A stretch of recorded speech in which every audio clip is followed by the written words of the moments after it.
Hello दोस्तों, आज आप सुनेंगे अनंत चतुर्दशी की व्रत कथा और पूजा विधि।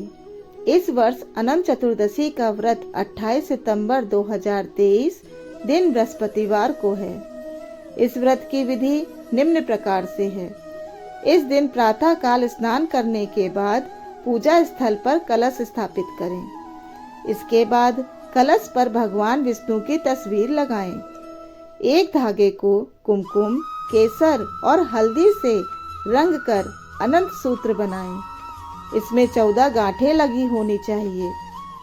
इस सूत्र को भगवान विष्णु की तस्वीर के सामने रखें। अब भगवान विष्णु और अनंत सूत्र की पूजा करें। इसके बाद अनंत सूत्र को बाजू में बांध लें। माना जाता है कि इस सूत्र को धारण करने से संकटों का नाश होता है। अनंत चतुर्दशी की व्रत कथा। बहुत समय पहले सुमंत नाम का एक ब्राह्मण था। वह बहुत ही नेक और तपस्वी था। उसने दीक्षा नाम की स्त्री से विवाह किया था और दोनों की सुशीला नाम की एक पुत्री थी। उनकी पुत्री सुशीला बहुत ही रूपवान थी, जो अपने पिता की ही तरह धार्मिक भी थी। लेकिन सुशीला जब थोड़ी बड़ी हुई तो उसकी माँ दीक्षा परलोक सिधार गई। पत्नी दीक्षा की मृत्यु के बाद उस ब्राह्मण ने करकसा नाम की एक महिला से विवाह कर लिया। इसके कुछ समय बाद जब पुत्री सुशीला विवाह योग हुई तो उसका विवाह कौंडिन्य ऋषि के साथ कर दिया गया। विवाह में विदाई के समय जब ब्राह्मण ने अपनी दूसरी पत्नी करकसा से बेटी और दामाद को कुछ देने के लिए कहा तो वह नाराज हो गई। करकसा ने गुस्से में दामाद को ईंट और पत्थर देकर विदा कर दिया। करकसा के इस व्यवहार से कौंडिन्य ऋषि काफी दुखी हुए। वे अपनी पत्नी सुशीला के साथ आश्रम जाने लगे, लेकिन आश्रम के रास्ते में ही रात हो गई। रात होने के कारण दोनों एक नदी के किनारे पर रुक गए।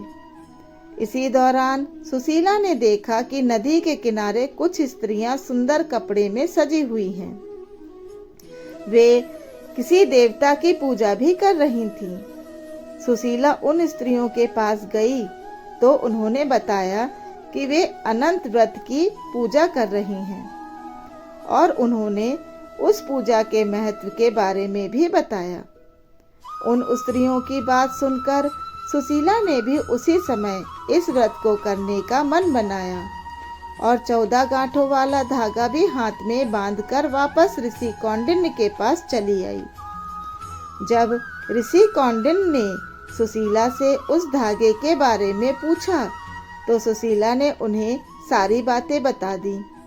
इस पर गुस्सा होते हुए ऋषि कौंडिन्य ने सुशीला के हाथों से उस धागे को खोलकर तोड़ दिया और उसे आग में जला दिया।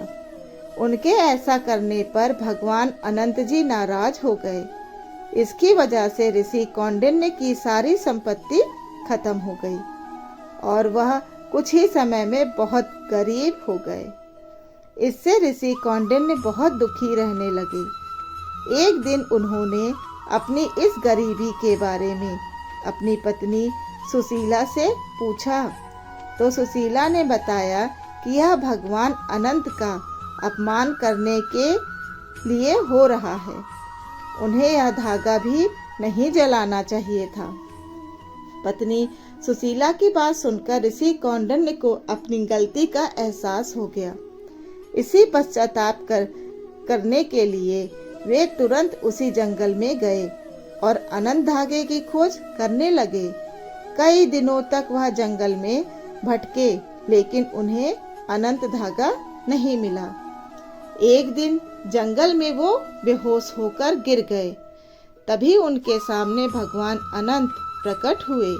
उन्होंने ऋषि कौंडिन्य से कहा, हे कौंडिन्य, तुमने अनजाने में ही सही लेकिन मेरा अपमान किया था। उसी की वजह से तुम्हें ये सारे दुख झेलने पड़े हैं। अब तुमने अपनी गलती का पश्चाताप कर लिया है, इसलिए मैं तुमसे बहुत प्रसन्न हूँ। मैं तुम्हें वरदान भी देता हूँ कि जब तुम घर जाकर पूरी विधि विधान और निष्ठा के साथ मेरा अनंत व्रत करोगे तो अगले 14 वर्षों में तुम्हारे सारे कष्ट दूर हो जाएंगे। तुम हर तरह के सुख से संपन्न हो जाओगे। भगवान अनंत की बात सुनकर ऋषि कौंडिन्य घर गए और विधि विधान से अनंत व्रत करते हुए भगवान अनंत की पूजा की। कुछ समय बाद धीरे धीरे उनके सारे कष्ट दूर हो गए। धन्यवाद। अगर आपको मेरी कहानियाँ अच्छी लगती हैं तो प्लीज़ इसे लाइक करिए, शेयर करिए और मेरे चैनल को सब्सक्राइब करिए।